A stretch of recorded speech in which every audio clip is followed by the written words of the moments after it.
clasificación de las estructuras. Podríamos decir que las estructuras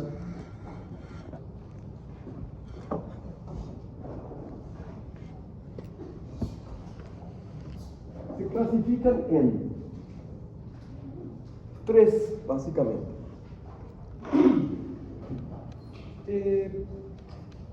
Es una clasificación así,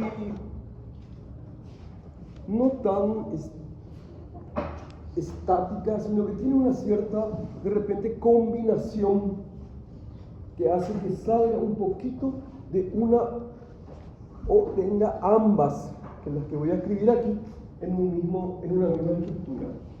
Pero al principio serían las de forma activa. ¿Me escuchan todos? ¿Sí? Forma activa,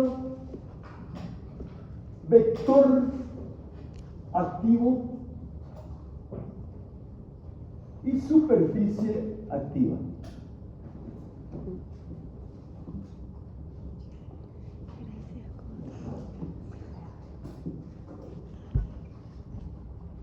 En el primero, o en la primera, la de forma activa, tenemos los cables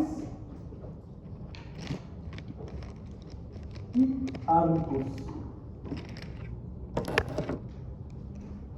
En las de vector activo están los reticulados o cabreadas.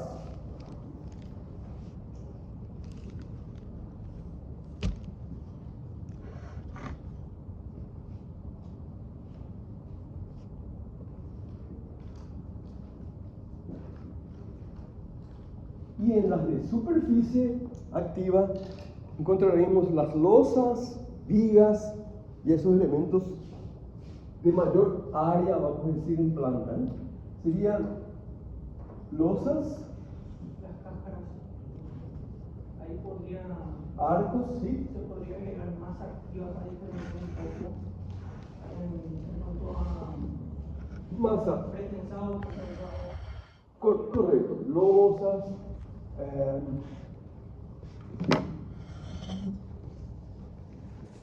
vigas, y después lo de masa sería aquí, de nuevo, ¿verdad? ¿Dónde estarían las placas? Adelante. Las placas, las cáscaras, que son más bien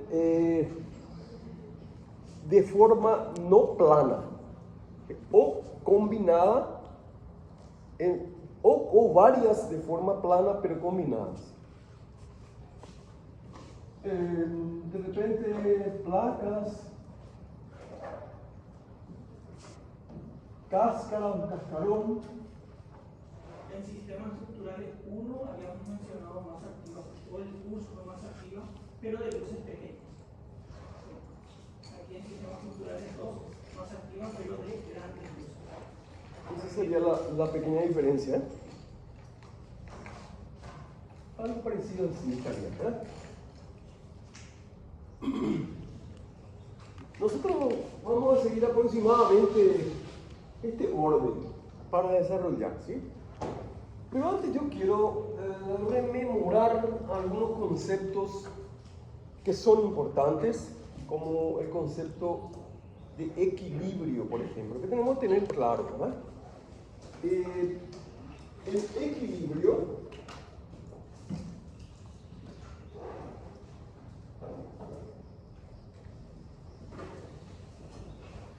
¿qué es el equilibrio? El equilibrio sucede cuando en un mismo punto convergen fuerzas, vectores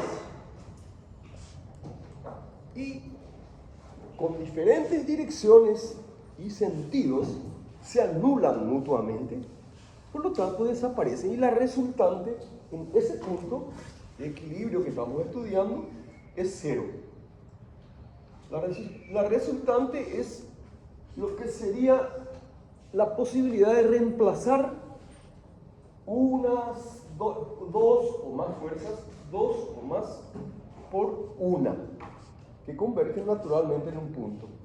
Por ejemplo, el famoso paralelogramo, que estaría formado por un vector y otro vector, la resultante de en este caso sería, en este caso específico, la diagonal del paralelogramo formado por estos dos vectores. Es decir, tendríamos un paralelogramo de esta forma y la resultante sería esta.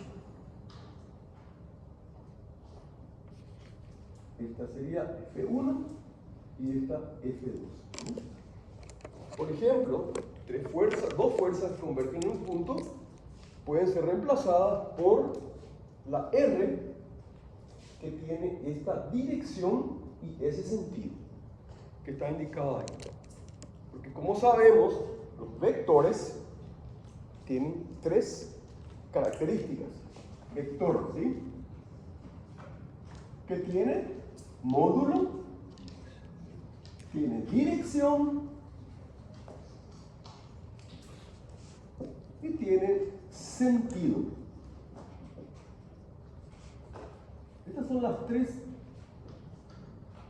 características de un vector. El vector siempre se representa por una flechita. Un vector es una cosa representada siempre con una flechita, una letra y una flechita en la parte superior. ¿Qué quiere decir cada uno de estos? Módulo. Módulo es la intensidad del vector, la longitud, si graficamos.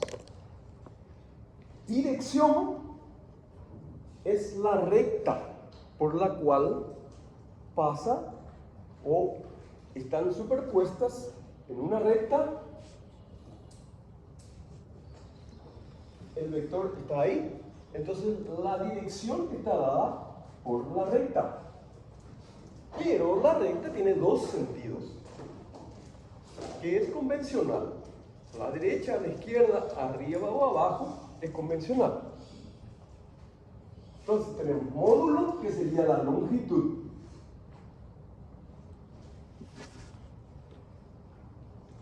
Esto sería el módulo. La dirección, como les dije, es la recta directriz, podría decir, del vector.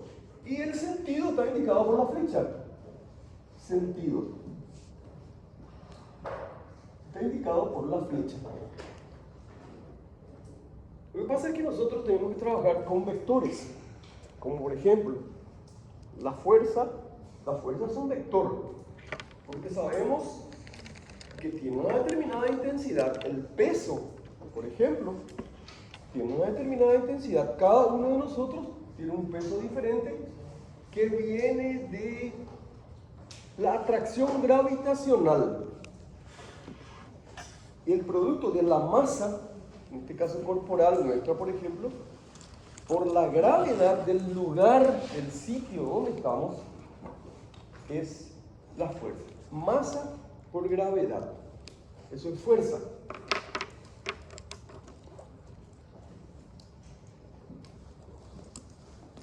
La gravedad, la fuerza, es un vector. ¿Qué dirección? ¿Qué módulo tiene? Pues el peso de cada uno, podríamos decir, relacionado, la masa de cada uno multiplicada por la gravedad. Ese es el módulo. La dirección es vertical en el sitio donde estamos, refiriéndonos a nuestro cuerpo, estoy hablando de forma individual, vertical para abajo. La atracción de la Tierra, la atracción de la gravedad o atracción gravitacional. Y por supuesto la dirección es la recta, que cuando hablamos de coordenadas es el eje Y. Ese es otro concepto, coordenadas, que debemos a un francés de apellido Descartes, René Descartes.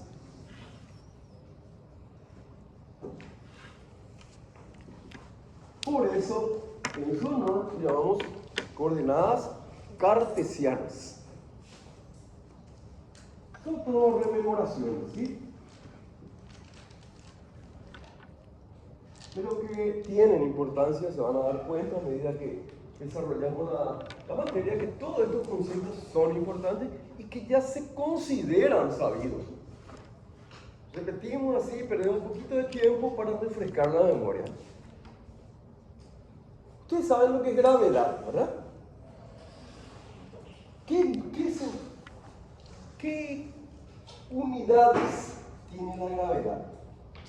La gravedad, que normalmente representamos por la letra G minúscula, tiene una siguiente unidad. Por ejemplo, en el lugar donde estamos aquí, en nuestro entorno, la gravedad tiene un valor de 9,8 metros sobre segundo al cuadrado. Las unidades son metros sobre segundo al cuadrado. ¿Por qué tiene esta unidad? ¿O qué significa realmente la gravedad? Ya sabemos que la atracción gravitacional, todos los cuerpos, ¿verdad? Dependiendo de su masa, el mayor, que es resultante siempre, ejerce una atracción hacia sí. Por ejemplo, la Tierra, por ser mucho mayor en masa, ejerce una atracción hacia el centro de la Tierra, que viene a ser nuestro peso. La gravedad multiplicado por la masa de cada uno nos da el peso, ¿verdad? Pero realmente, ¿qué es gravedad? Gravedad es la variación de la velocidad en la unidad de tiempo. Eso es gravedad. Variación de velocidad en la unidad de tiempo. Sabemos que la velocidad tiene por fórmula, digamos, por definición, sería metros por segundo es la unidad. Por lo tanto, la definición de velocidad es el espacio recorrido en la unidad de tiempo. ¿Sí? Espacio sobre tiempo sería espacio sobre tiempo. Y como el espacio nosotros medimos en metros, también cuando el sistema es grande, bueno, puede ser kilómetros, pero sabemos que kilómetro no es más que la constante K, que significa 1000 multiplicado por el metro. Un kilómetro es 1000 metros, ¿verdad? La K es una constante K.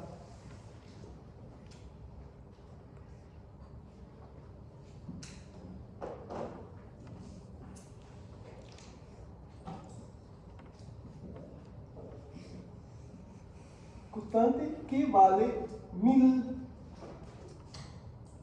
Vale 1000. Un kilómetro es 1000 metros. Un kilogramo son 1000 gramos. K no tiene unidad, es una constante cuyo valor es 1000. Como tenemos que la velocidad es el espacio sobre el tiempo, la unidad va a ser metros por segundo o metros sobre segundo. Ahora diremos a esto, como dije, que la gravedad es la variación de la velocidad en la unidad de tiempo. Entonces la gravedad va a ser igual a la velocidad sobre el tiempo, que está en segundo. Y en la parte superior ya tenemos que velocidad es metros sobre segundo. Y abajo tenemos el segundo, que cuando no se marca tiene denominador 1. ¿Verdad? Entonces multiplicamos los extremos y los medios. Metros por 1 y abajo segundo por segundo. Segundo por segundo. Y ahí tenemos que es metros sobre segundo al cuadrado. De ahí viene la unidad de la gravedad.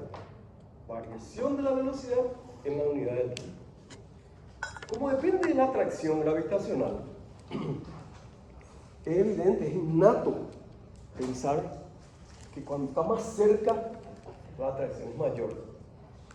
Entonces nosotros, como tenemos una Tierra que no es perfectamente circular, o mejor dicho, esférica, no es perfectamente esférica, que tampoco mi dibujo lo es perfecto, ¿no? Recuerden luego que soy ingeniero, para comenzar. Y discúlpenme la mano alzada. Pero sin embargo la Tierra, bueno, tiene una forma aproximadamente alargada en el ecuador y achatada en los polos. Una cosa así, ¿verdad? Y sería el eje norte-sur. Entonces, quiere decir, la Tierra tiene una forma que por ser la Tierra, bueno, se le llama geoide, porque geo significa tierra. Entonces, en el Ecuador tenemos un radio mayor que en este sentido, en la dirección de la, ¿cómo se llaman eso? ¿Cómo se llama? Tenemos acá la Tierra y esto, ¿cómo se llaman? Los trópicos. ¿Cómo? Los trópicos. Los trópicos, pero ¿cómo se llaman? Meridianos. Los meridianos son paralelos al meridiano que pasa por el Ecuador, por Quito. En la ciudad de Quito, capital del Ecuador, pasa el meridiano 0. Entonces, para identificar, tenemos los meridianos, para ubicar mejor, para georreferenciar, tenemos los meridianos. El que pasa por el Ecuador es el meridiano 0.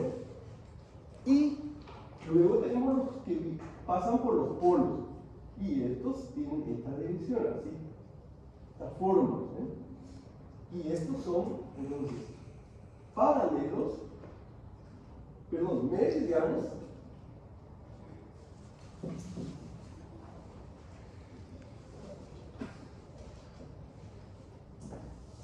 Y estos son los paralelos.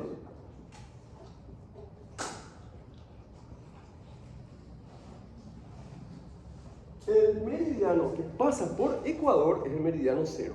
Y el que pasa por la ciudad inglesa de Greenwich es el... Creo que estoy diciendo mal el nombre. Meridiano. Y es un paralelo, sí. El que pasa por una ciudad, ¿cómo se pone que está aquí? Es el... Al revés estoy poniendo. ¿Quién me ayuda? El doctor Google a lo mejor. Sí, ya. Una pequeña confusión. Los meridianos son los que pasan por los polos. Exactamente al revés.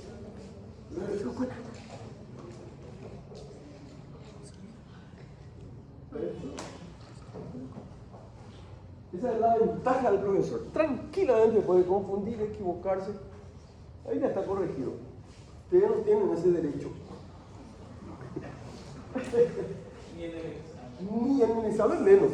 Aquí en clase, por favor, pregunten, interrumpan, hagamos que esto sea de intercambio, que sea bilateral, que no sé, que no venga a hablar nomás yo. Y tomen nota, por favor, ¿verdad? Corríjanme cuando hay un error como esto. Los meridianos son los que pasan, el meridiano 0 pasa por la ciudad inglesa de Greenwich. No sé también cómo se escribe, CH creo. Bueno, pasa por la ciudad de Greenwich y el Ecuador, que es uno de los paralelos, cuando pasa por el Ecuador, por la ciudad de Quito, bueno, este es el meridiano, el paralelo 0, y este es el 0 en el meridiano. Entonces, ahí nosotros tenemos de nuevo solamente que las coordenadas en este caso no son planas, las coordenadas son esféricas, tenemos que hacer correcciones, pero es eso básicamente, ¿verdad?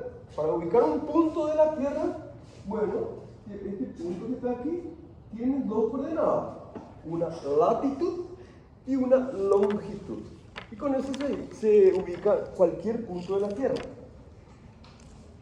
Un señor de apellido Mercator inventó unas coordenadas mucho más simples todavía, que son las coordenadas UTM.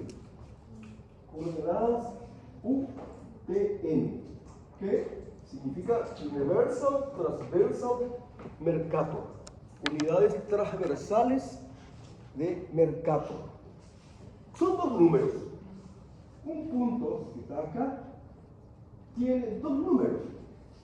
Directamente, 210, 512, una coma, 25, 32, 18. Estos dos números identifican un punto de la Tierra y solo uno. Esa es la ventaja de lo que llamamos georreferenciación. Anclar un punto a la Tierra. Con estos números, con estos dos números, yo sé si están en el hemisferio norte, si están en el hemisferio sur, si están al este o al oeste. Solo que el oeste, en las coordenadas se usa la letra W, que viene de la traducción west, que significa oeste. Entonces, por eso decimos norte, sur, a la derecha este y a la izquierda oeste. Estos son los cuatro puntos cardinales, ¿verdad? Que según Maduro son 5.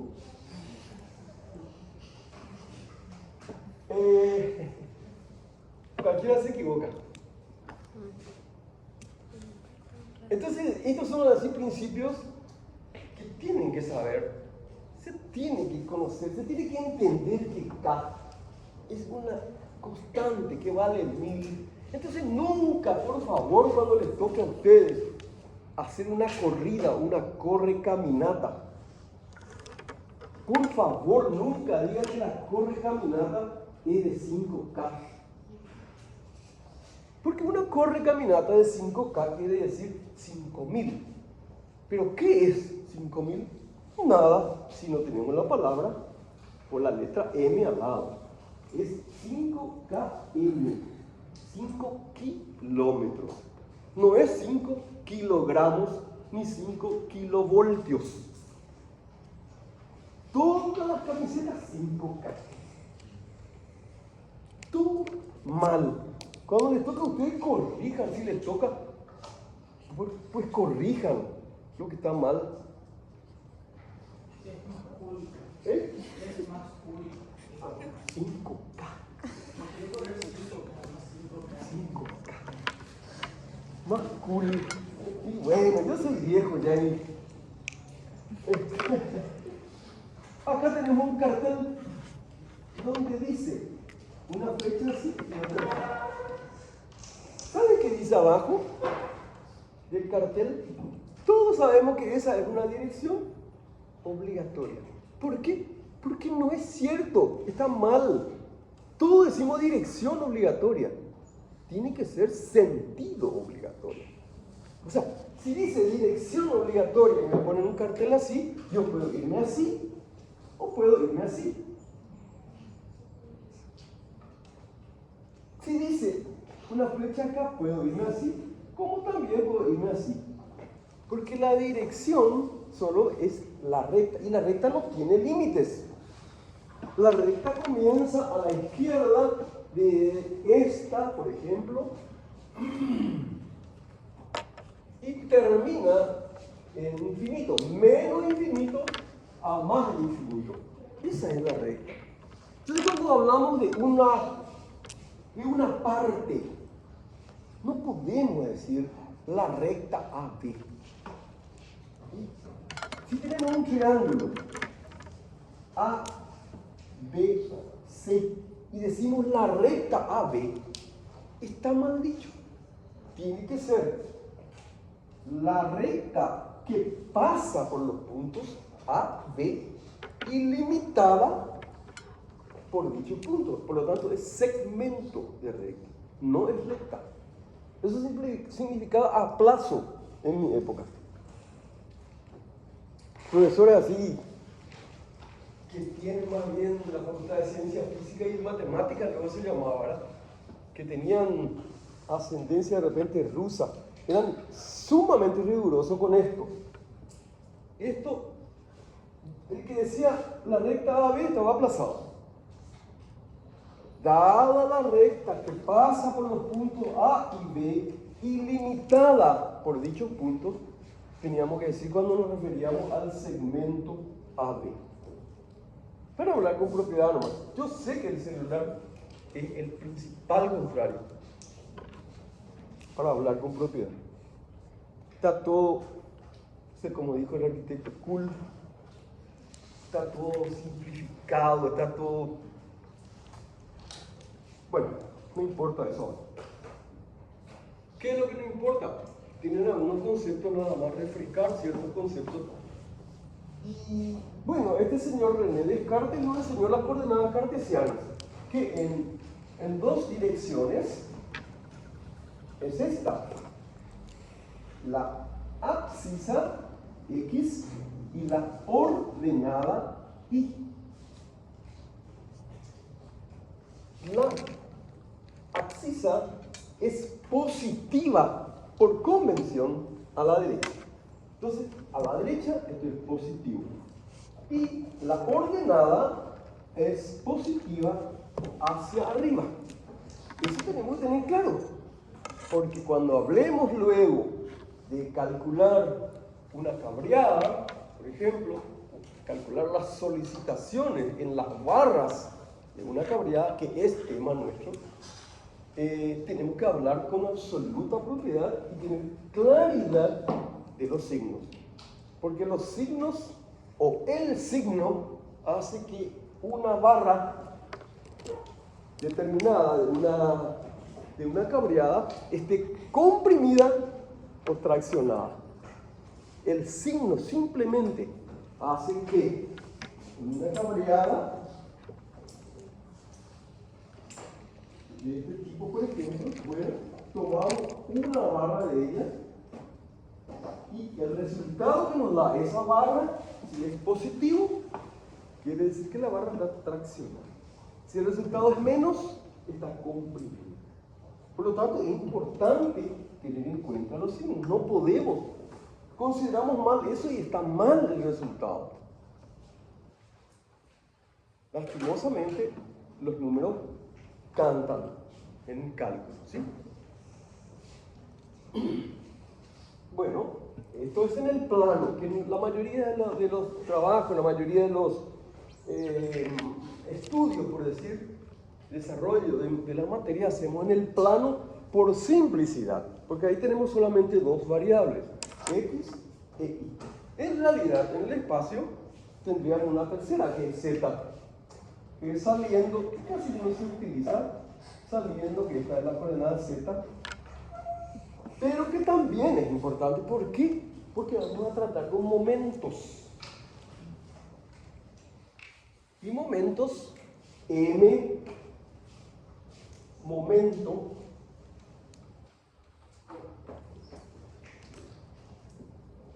es el producto de una fuerza por una distancia. Es fuerza por distancia. Esto es momento. Y el momento nos recuerda que el punto de aplicación de la fuerza es importante. ¿Verdad? Porque estamos multiplicando.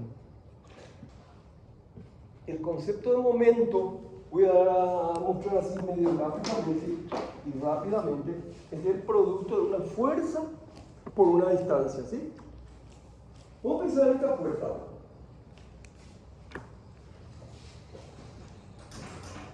La puerta, qué sé yo, tendría unos 70, probablemente. Esta hoja tiene unos goznes, que es el punto de aplicación, ¿verdad?, del giro de la puerta. Los goznes o bisagras, ¿verdad? Si nosotros agarramos una fuerza determinada, la misma, y queremos abrir la puerta, empujando. Yo quiero abrir la puerta empujando con mi dedo. Estoy haciendo así, y la puerta está abriendo. Estoy empujando. El momento que estoy ejerciendo es la fuerza que aplico por la distancia al punto de giro. Eso es momento. Y no es lo mismo aplicar esta fuerza aquí que aplicar a 10 centímetros. Se va a doblar mi dedo y no voy a conseguir abrir si empujo acá. Porque necesito hacer mucho más fuerza para que el producto sea el mismo. Fuerza multiplicada por distancia es momento. Es una famosa palanca. Ya un matemático físico por ahí dijo, déme un punto de apoyo y moveré el mundo. ¿Quién fue? ¿No recuerdan quién fue?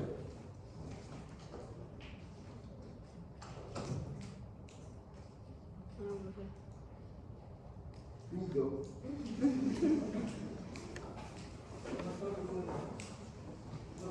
No soy doctor Google. La palanca es lo que sería una fuerza, perdón, un peso, ¿verdad? Y nosotros queremos levantarla. Necesitamos un punto de apoyo, colocar una barra y palanquear, ¿verdad? De esta manera. Ejerzo una fuerza F y esto pues va a subir. Esa es la palanca y ese es el momento.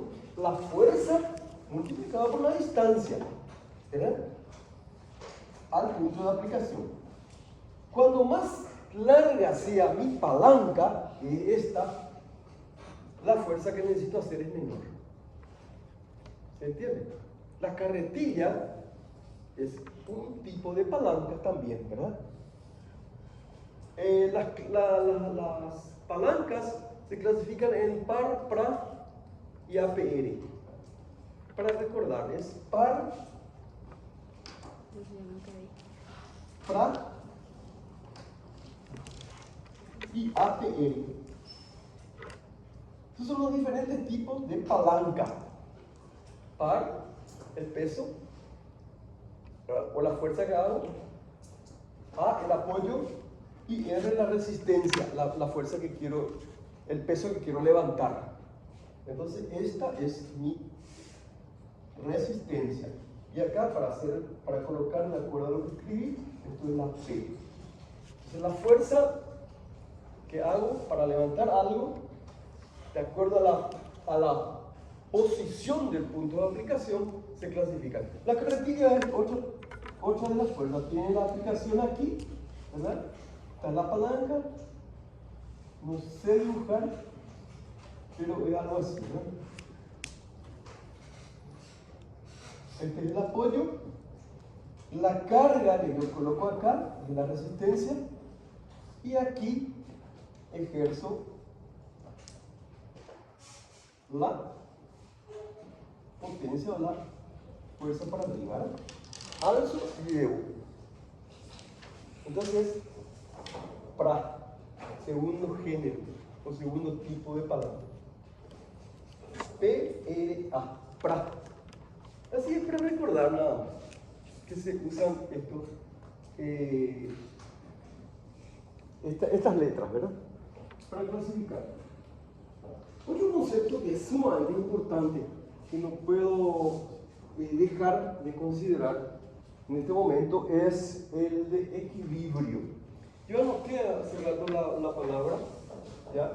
Y dije que equilibrio es cuando convergen en un mismo punto varias fuerzas y la resultante, por la que puede ser reemplazada, es, digamos, la que puede suplir a dos o más con una sola. Esa es la resultante de la fuerza que convergen en un punto. Y para ejemplificar esto, como son tres los tipos de equilibrio, podemos hacer la siguiente imagen o el siguiente gráfico. Una parábola.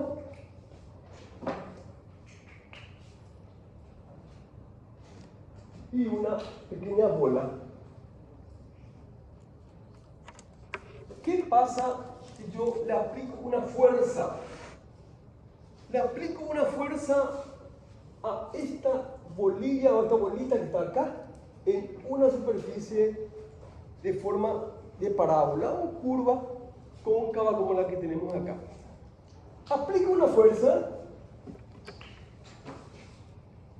se desplaza la pelotita, por ejemplo, hasta este sitio, ¿verdad? Eso para recordar, se desplaza. Suelto la fuerza, es decir, desplazo la pelotita, suelto, dejo de aplicar esa fuerza y la pelotita va a volver a su posición original. Este es el mejor de los tres tipos de equilibrio, que se llama estable. A mí me gustaría que, si pueden anotar, anoten, porque no tenemos textos. Entonces, todo lo que se da en clase es lo que después se pregunta, evidentemente, ¿verdad? O sea, no voy a preguntar nunca algo que no mencioné o que no di en clase. Entonces, si quieren tomar nota de lo que, pues tomen, si quieren sacar una foto, si quieren, como quieran. Entonces, el primer tipo es el estable, el primer tipo de equilibrio. Entonces serían tipos. El número 1 es el estable. El número 2 tendríamos como. Tendríamos al revés. Tendríamos esto que está acá y la pelotita en la parte superior. Esto es inestable. Se llama.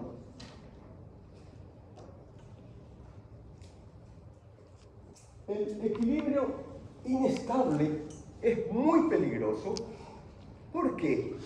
Porque si aplico una pequeña fuerza a la bolita que está arriba del cerro, por decir, pues se va a desplazar con una gran diferencia con el equilibrio estable.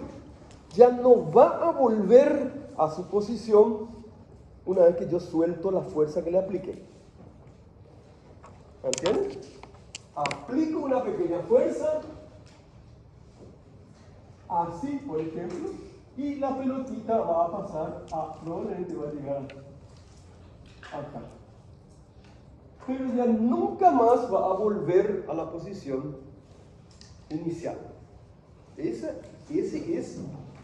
es la forma de representar el equilibrio inestable, el peor para nosotros. Nosotros siempre tenemos que buscar la estabilidad. ¿Entienden? La estabilidad, nuestra estructura. Nosotros somos constructores, arquitectos, ingenieros, tienen que buscar la estabilidad de la obra. Primer caso. Equilibrio estable. El inestable es muy peligroso porque si le aplico una fuerza, se cambia de posición, buen día, y ya nunca más retorna una vez que lo suelto. ¿Me entienden? Al tercer tipo, este es el número 2, el tercer tipo es el equilibrio indiferente, que es en la recta y tenemos la pequeña bolita en esta posición. Esto es indiferente.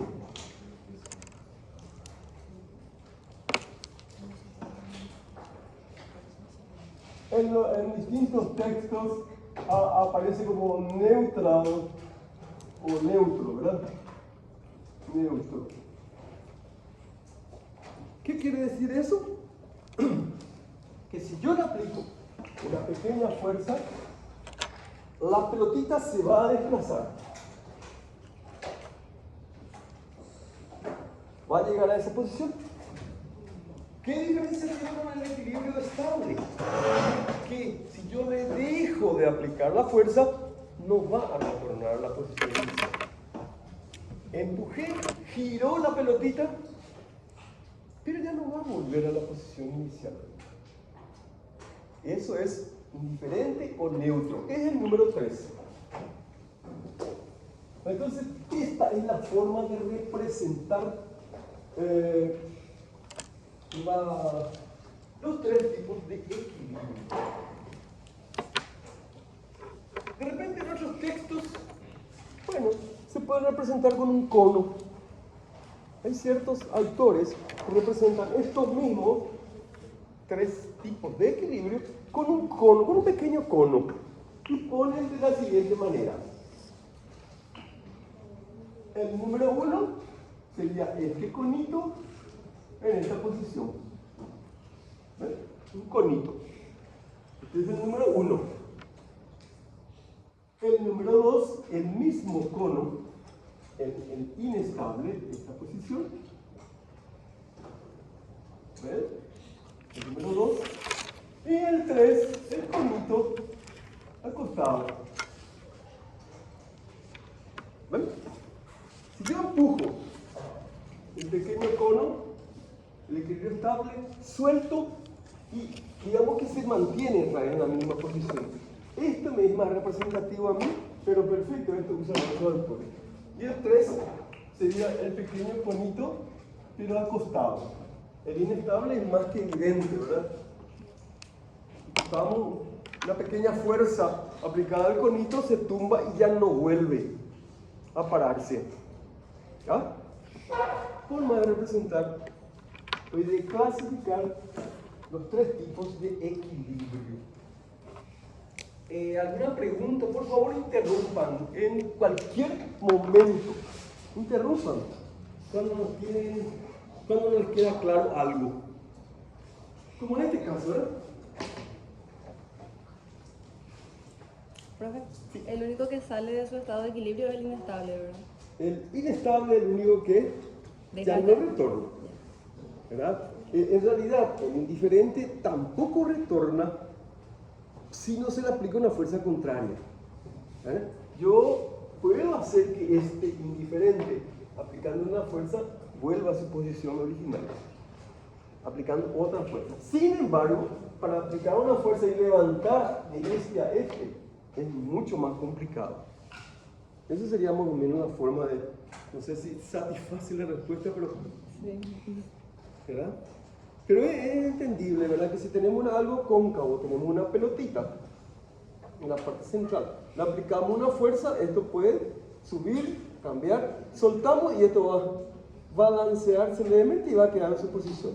Si es al revés, pues aplicamos una pequeña fuerza, la pelotita cae y ya no va a volver a subir. Y en el plano, la pelotita aplicando una fuerza, se desplaza y se queda en esa posición. ¿Podemos hacerla volver fácilmente? Sí. En el inestable, la dificultad es mucho mayor. ¿Por qué no pasar acá para ver mejor? Porque ahí queda un poquito... Creo que...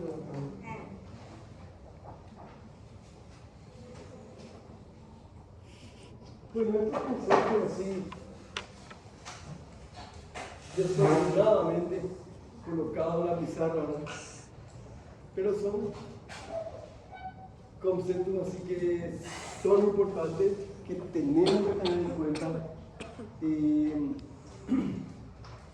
Otro de ellos, muy importante, es el que nos enseñó el señor Pitágoras. Eso es trigonometría. Algunos le cambian el nombre a trigonometría y dicen trigonometrago. Porque es realmente de repente un juguetito argeladito. Pero una vez que le agarramos, como todas las cosas, una vez que le agarramos el ritmo ya podemos convivir con ella, ¿verdad? Una vez que entendemos, es lindo, es de acuerdo al gusto de cada uno, ¿verdad? Por ejemplo, a mí, a pesar de ser ingeniero, la matemática pura así no es de mi agrado. Sin embargo, la física es mucho más agradable, mucho más palpable. Y los tipos de equilibrio, ese tipo de cosas ya no es más esa matemática abstracta, esa álgebra lineal, que realmente, por lo menos para mi gusto, ¿verdad? Pero al que le agarre, una vez que le agarre el gusto a uno, bueno, para ustedes el concepto de cálculo en sí, el cálculo estructural, por ejemplo, es de relativa menor importancia que para los ingenieros. Entonces ustedes probablemente no van a calcular en su vida profesional. Probablemente. Porque nosotros insistimos, nuestra carrera insiste desde el inicio en conceptos matemáticos y del tipo de cálculo, porque nosotros somos los responsables del cálculo, los ingenieros. Ustedes no, ustedes son más de la belleza, la funcionalidad, pero no funcionamos, vale el mismo término, uno sin otro. Unos sin otro. O sea, ustedes cuando necesiten calcular, me tienen que llamar. O mejor, él o la delegado o delegada de curso, no sé si ya eligieron, ya hay, pues van a tener uno si todavía no eligieron, o una delegada, ¿verdad? Que va a ser el nexo entre ustedes y yo. Él o la va a tener mi teléfono y me va a poder consultar lo que quiera, ¿verdad? Y yo voy a responderle y ustedes seguramente van a tener, si es que ya no tienen, un grupo de WhatsApp del curso y ahí todas las novedades se van a trasladar al curso. Y no cada uno en forma individual, porque es mucho más práctico nada más. No hay otro problema. Es solo practicidad. Por suerte mi señora no es tan celosa, ¿sí? Cuando ella va fuera de hora y eso. ¿Quién lo que te llama a esta hora? Y el delegado, bueno. ¿Quién lo que te llama a esta hora? La delegada. Y ahí ya un poquitito más. Pero bueno. Por favor, no duden en consultar las cosas y menos todavía en interrumpirme cuando estoy en la clase explicando algo. Necesito que ustedes entiendan. Necesito, porque si bien no van a calcular, probablemente, ¿verdad? Sin embargo, tienen que entender, porque ustedes tienen ya a esta altura, quinto semestre, la intuición, que es probablemente de los conceptos, de las cosas más necesarias para ustedes. Intuir algo, intuir una estructura para poder aplicar tal o cual forma. Y para intuir, tienen que entender cómo funciona. Es decir, es más fácil. ¿Por qué? Porque la intuición pura puede llevar a errores si no se comprueba. ¿Verdad? Ustedes pueden intuir una estructura y sin embargo había sido que no podía ser. Había sido que hacía falta por lo menos un pilar para soportar el edificio. Ustedes intuyeron un edificio hermoso así flotando, pero no es posible. Entonces eso hay que comprobar de que esa intuición de ustedes, que estoy seguro que ya tienen, es o no viable, es o no realizable. Y para eso yo estoy aquí. Para tratar de hacerle entender cómo funciona una estructura. No para enseñarles a calcular, a pesar de que en el examen les voy a preguntar, en el caso sobre todo de las cabriadas, pues ahí van a tener que saber calcular la solicitación en cada barra. Pero con calma, para eso tenemos tiempo. Estamos comenzando hoy y estamos rememorando cosas así, que tienen o que son importantes para comprender las cosas. Tener claridad. Y para tener claridad, bueno, tenemos que entender qué es lo que pasa, ¿no? Por ejemplo, ¿qué es lo que pasa con el triángulo rectángulo? ¿Qué es? El triángulo rectángulo es algo así.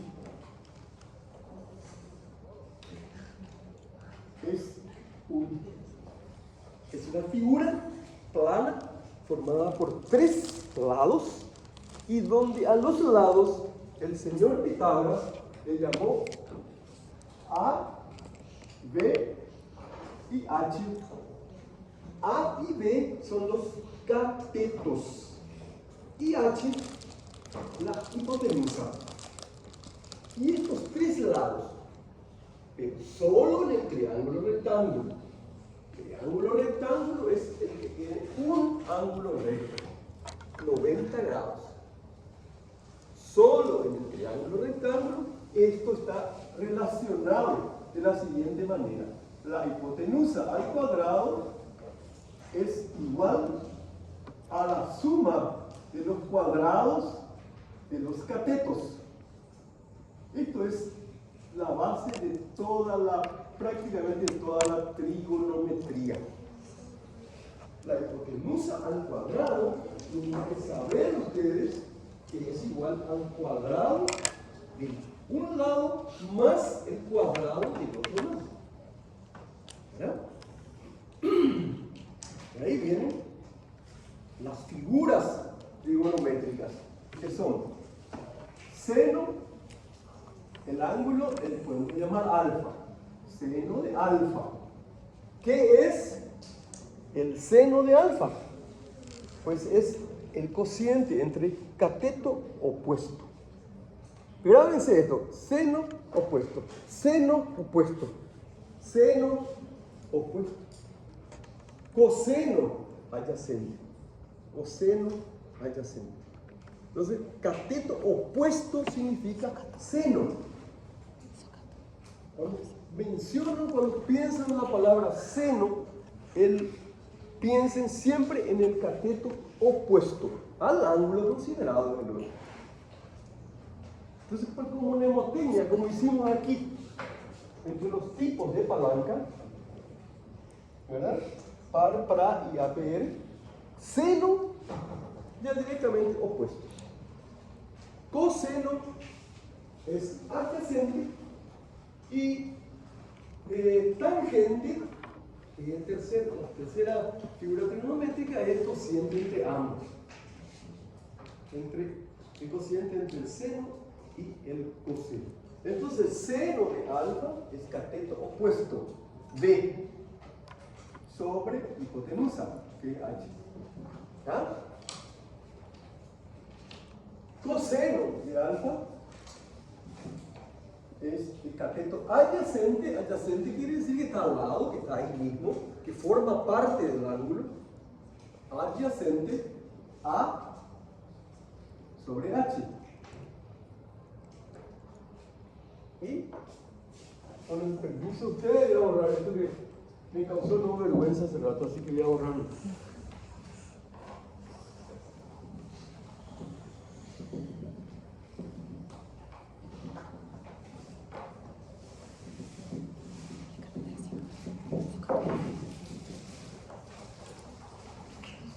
Entonces acá tenemos la tercera figura, es la tangente de alfa y es el cociente entre el seno de alfa sobre el coseno de alfa. ¿Verdad? Y por lo tanto, la tangente de alfa va a ser igual a B sobre H, A sobre H. ¿Verdad? Entonces ahí tenemos que extremos con extremos para desarrollar esto y medio con medio. Tangente de alfa es igual a B por H, ¿verdad? Sobre A por H. ¿Ven?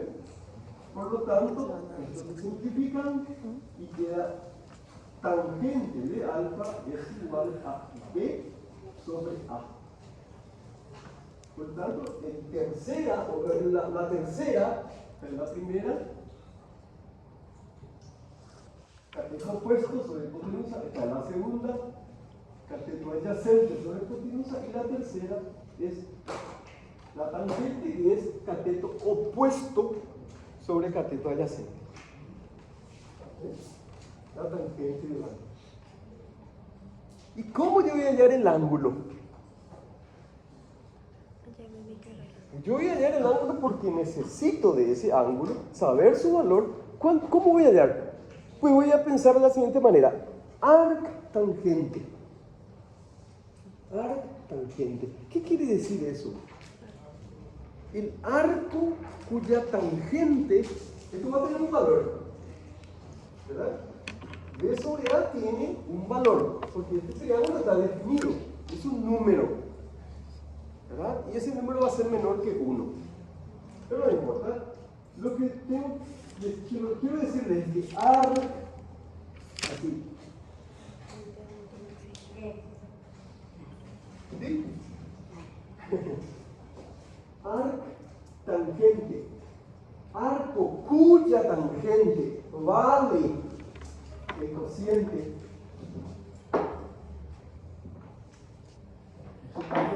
cuya tangente vale B sobre A, ¿verdad? Arco cuya tangente tiene este valor es igual a alfa. Y esto en la máquina es la famosa shift, la máquina de calcular de ustedes. Shift tangente, que es la inversa de la tangente. Entonces, arc tangente es lo mismo que shift tangente. Shift tangente de ese valor de B sobre A es igual a alfa. Y ahí tenemos nosotros el ángulo alfa, que está formado por dos catetos y que tiene un valor determinado: grados, minutos y segundos. ¿Sí? Entonces, aquí llegamos nosotros a esto con la máquina, y esto te dice no porque vamos a necesitar, no es porque quiero simplemente complicarlo, no, vamos a necesitar de todo esto cuando lleguemos al cálculo de cavidades. ¿Verdad? ¿Qué horas son? Mucho todavía. 45 minutos casi. Pero quiero que me pregunten cosas. Aunque sea cuántos hijos tenés, cualquier. Tengo cuántos. Nadie. 6 nietos, todos varones. Ya se imaginarán entonces, ¿sí? Sí, en la próxima clase, el arquitecto que es mi ayudante, vamos a decir, porque yo soy el titular, él es el encargado de la parte de trabajo práctico. Pero las comunicaciones vamos a tener siempre a través del delegado conmigo. La comunicación oficial. El arquitecto Orlando Forman va a presentar la próxima clase. La selección sería sobre el trabajo práctico, ¿verdad? Y bueno, el examen tiene un valor, el trabajo práctico otro, y combinados los dos hacen que el próximo semestre puedan, o no, ojalá que sí, pues yo no les quiero más ver acá el próximo semestre, quiero ver gente nueva ya, puedan hacer el próximo semestre sistemas estructurales 3. ¿Ya? Entonces, ¿alguna pregunta sobre esto? ¿Les queda claro el tema del equilibrio? ¿Les queda claro el tema de las coordenadas? La rememoración de trigonometría a través de Pitágoras, ¿verdad?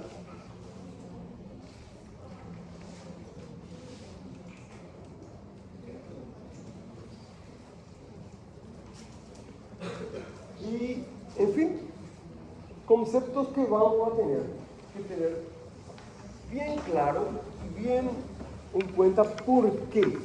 Nosotros no podemos, nosotros no podemos sumar, por ejemplo, dos vectores que están así como esto que yo puse aquí. Están en el espacio. En realidad nosotros representamos en el plano, pero todas las estructuras están en el espacio, eso es evidente, ¿verdad? Nuestras estructuras no están en el plano, están en el espacio, solo que por simplicidad aplicamos el sistema de coordenadas en dos dimensiones.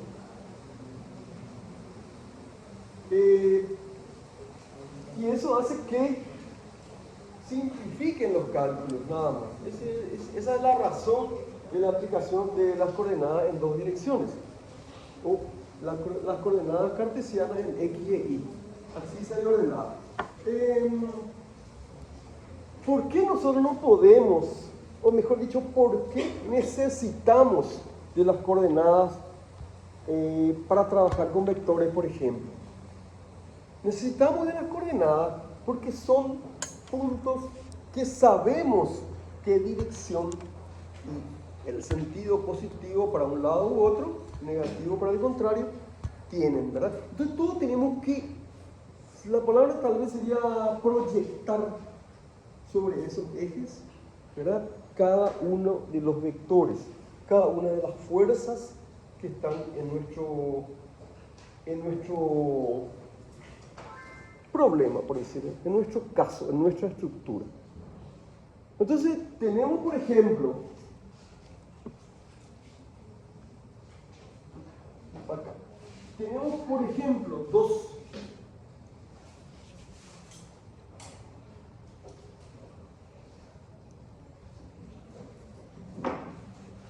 fuerzas.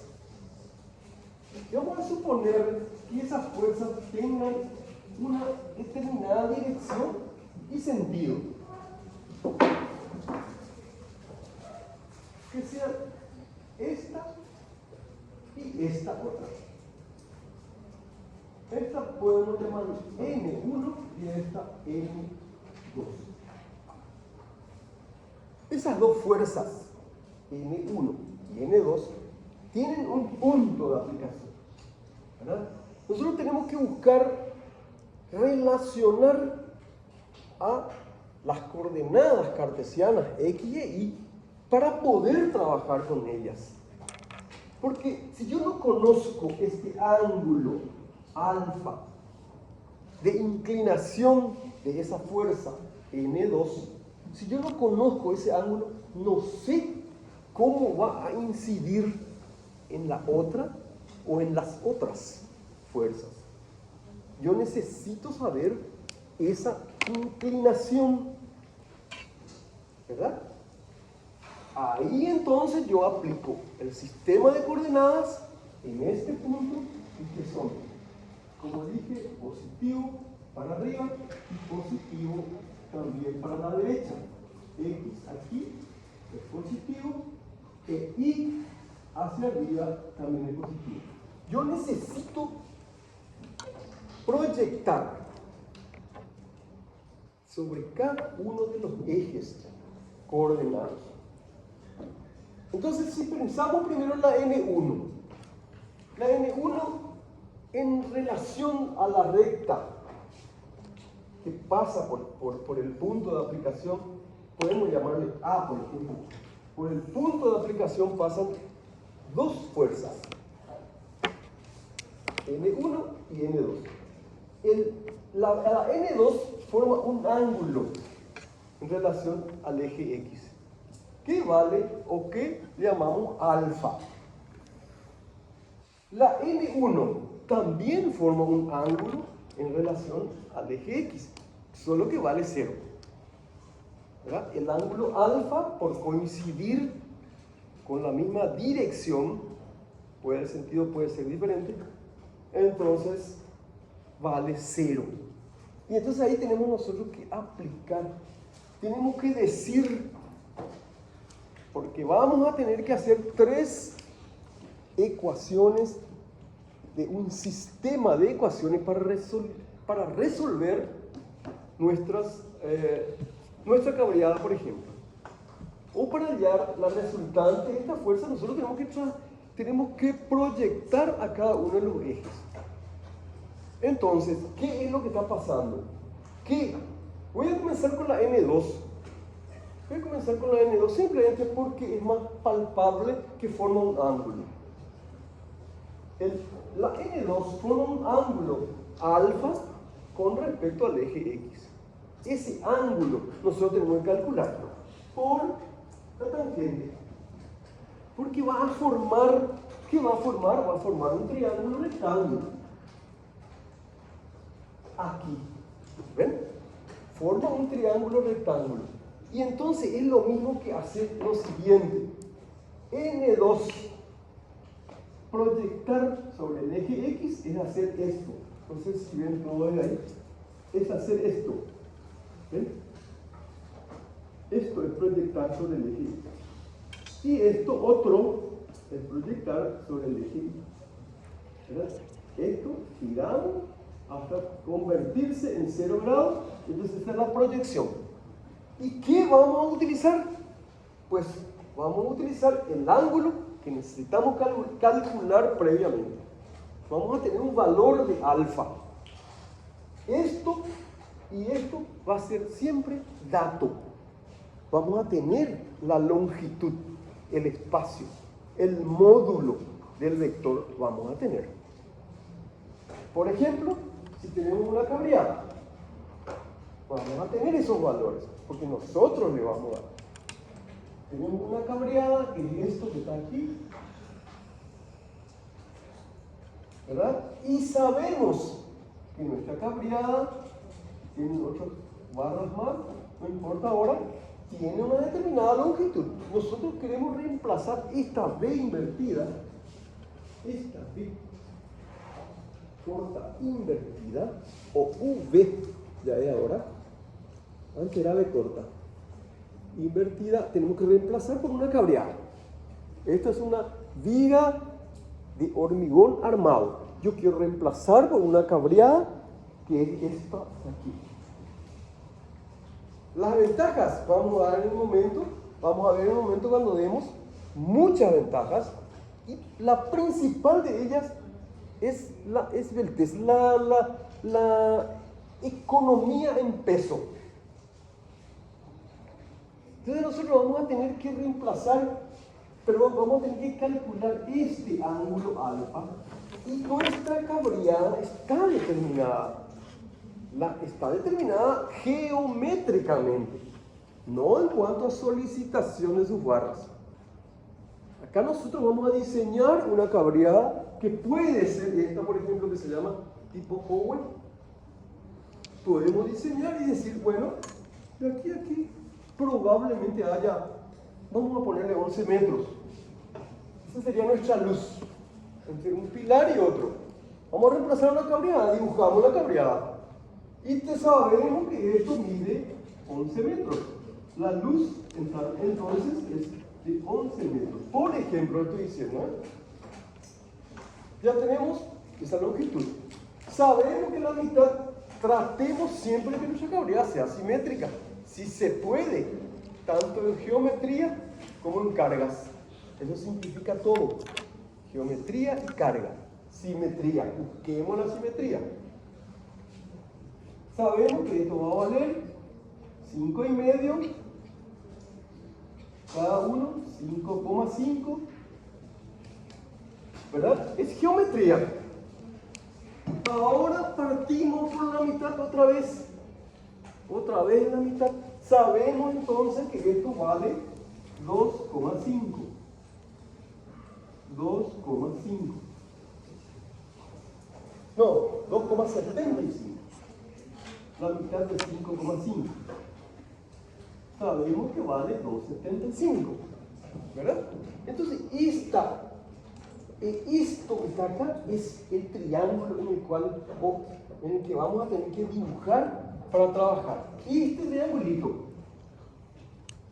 por ejemplo, y ese triángulo tiene esta forma, es un triángulo rectangular, ya está, no voy a dibujar el nuevo.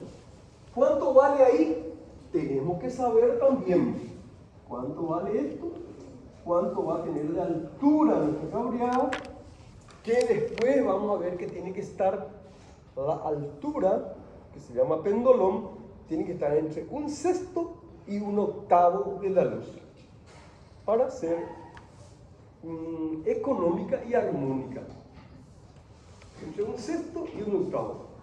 Entonces vamos a darle a 1/6 de 11, ¿cuánto es?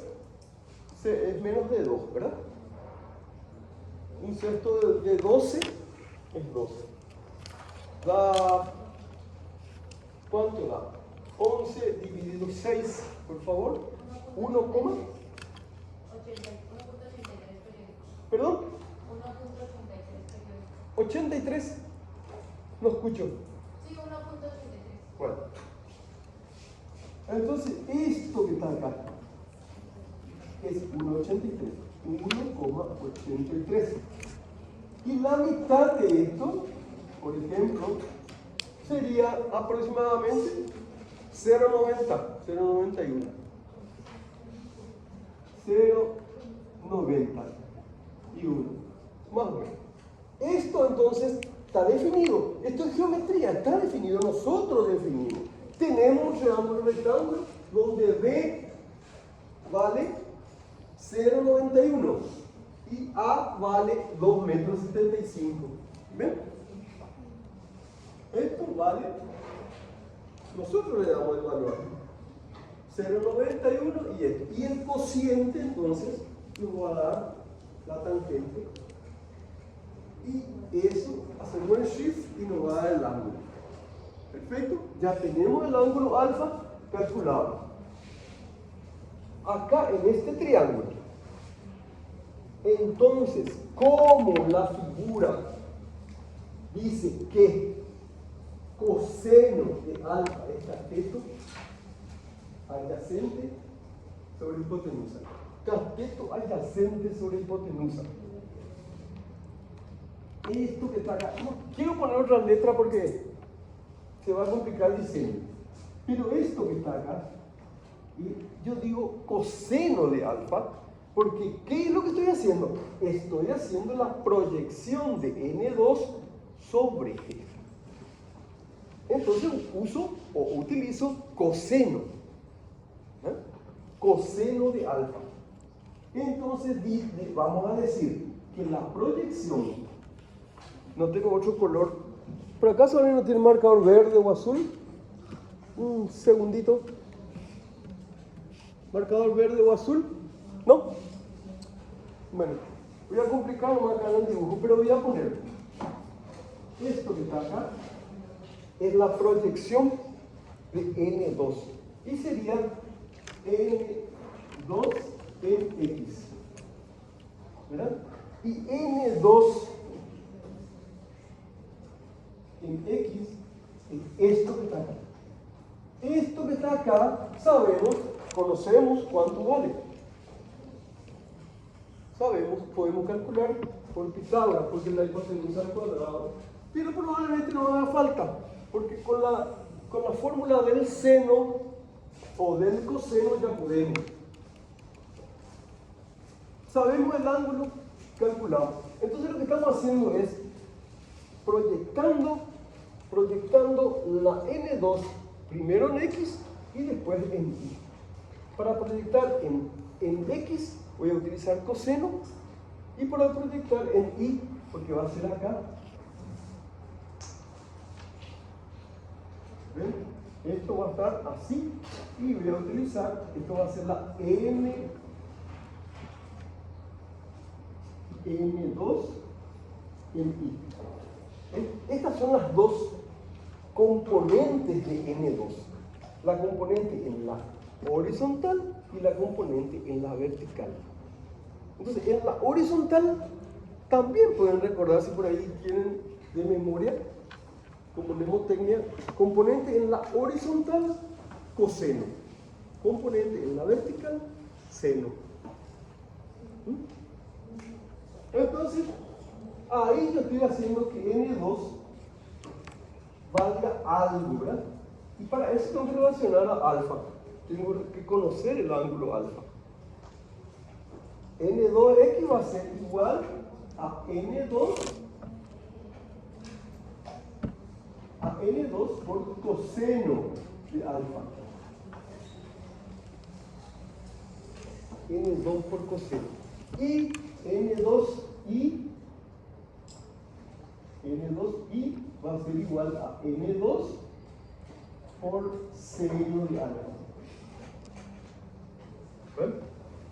Nuestra incógnita es N2. Nosotros no sabemos. Sabemos cuánto vale geométricamente, pero hay dos cosas muy diferentes: la geometría y la solicitación. Son dos cosas. Geométricamente esto tiene un valor, ¿ven? Que puedo calcular fácilmente, porque esto sacamos de aquí vale 2,75 y esto también sacamos de ahí vale 0,91. Y entonces yo puedo calcular fácilmente el ángulo alfa, ¿verdad? Pero ahí al calcular, estoy calculando la hipotenusa nomás. Geométricamente. Pero yo no sé si está siendo estirada, es decir, traccionada, o está siendo comprimida, apretada. No sé. El resultado me va a decir. Y tampoco sé en qué medida, o sea, su valor. ¿Ya? Entonces todas estas cosas les parece un poquito de repente todas juntas, dadas, un poco complicado, pero no. Bueno, ahora con calma, vamos a ir viendo ahora con calma, ¿verdad? Y vamos a ir entendiendo que lo que nosotros vamos a calcular en una cabreada es la solicitación en cada barra. Cada barra. Muchas cabreadas tienen, que también vamos a aprender, ¿verdad? Si ya no saben, que tienen, está conformada por barras y por nudos.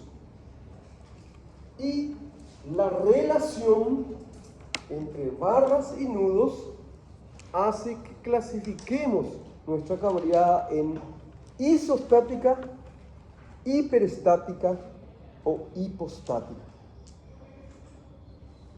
La clasificación de acuerdo a la cantidad. Los nudos vamos a enumerar o vamos a nomenclar con letras. Entonces vamos a poner que los nudos son, en esta cabreadita, son A, B, C, D, qué sé yo, E, F, G y H. ¿Ven? Estamos enumerando estamos haciendo la nomenclatura con letras, ¿verdad? De la cara. Y las barras vamos a enumerar o vamos a clasificar con números. Entonces le vamos a llamar 1, 2, 3, 4, 5 y así sucesivamente. 6, 7, 8, 9, 10, 11, 12 y 13. Esta cabreadita que está acá, no se preocupen, no van a poner tamaño. Vamos a hacer grande cuando calculemos. Va a tener 13 barras. ¿Bien? Y a ese número de barras le voy a llamar B. Ya no tengo más lugar. A esa cantidad de barras le voy a llamar B. Número de barras. Número de barras. Y n al número de nudos. Los números de nudos tenemos que contar porque están nomenclados con letras, ¿verdad? Entonces sería 1, 2, 3, 4, 5, 6, 7, 8, ¿verdad? Número de nudos.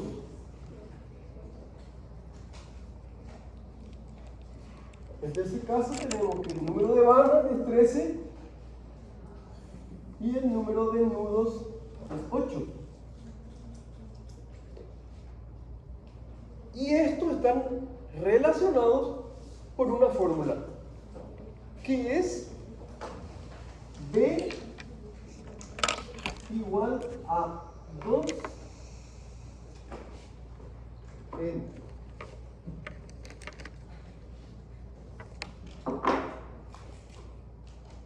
B igual a 2n al revés, ya no hay más espacio. N es igual a 2b menos 3. Está relacionado con esa fórmula. Número de barras, discúlpenme, está al revés. B igual a 2n menos 3. Esta es la relación entre las barras y los nudos. Entonces hacemos esto, ¿verdad? Y vemos que B, que era 8, voy a poner acá, 8 es igual, mayor, igual o menor. Mayor, igual o menor. Mayor, igual o menor. Puede ser cualquiera de los tres. Mayor, igual a 2n menos 13. 8 mayor a 2 multiplicado por n, que es 8, ¿verdad? Y aquí menos 3. A B, B es 3, perdón. 13 puede ser mayor, menor o igual a 2 multiplicado por el número de barras menos 3. Y aquí vemos que 13 es igual a 13. 13 igual a 13, tenemos una igualdad, y entonces esto decimos que es isostática.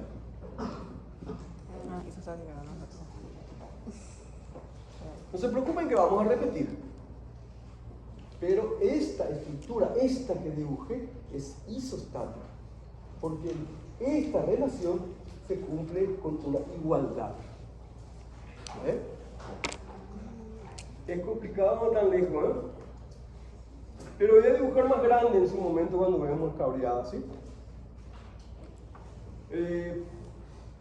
Y ahí tenemos entonces los tres tipos de cabreada. Si es isostática, si se cumple la igualdad.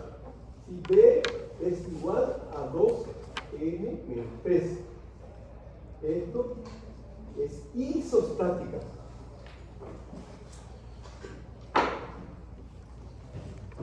Isostática. En cambio, si B es mayor a 2n menos 3, es hiperestática.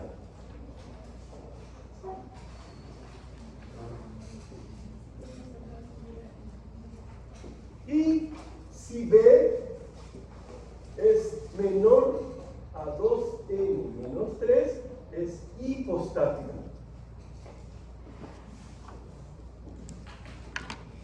Estas son las tres clasificaciones.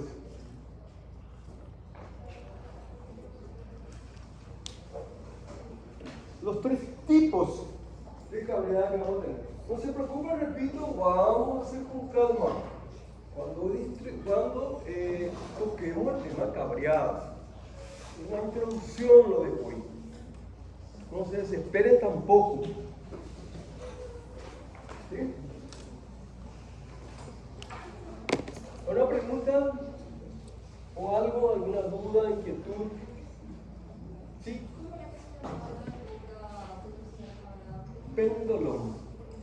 Péndulo.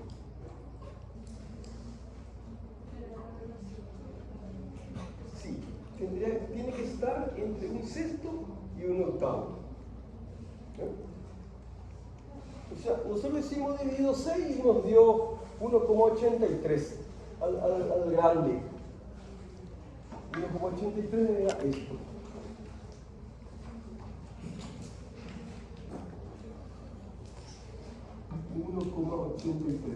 Y de ahí sacamos que la mitad sería unos 0,90, 0,91.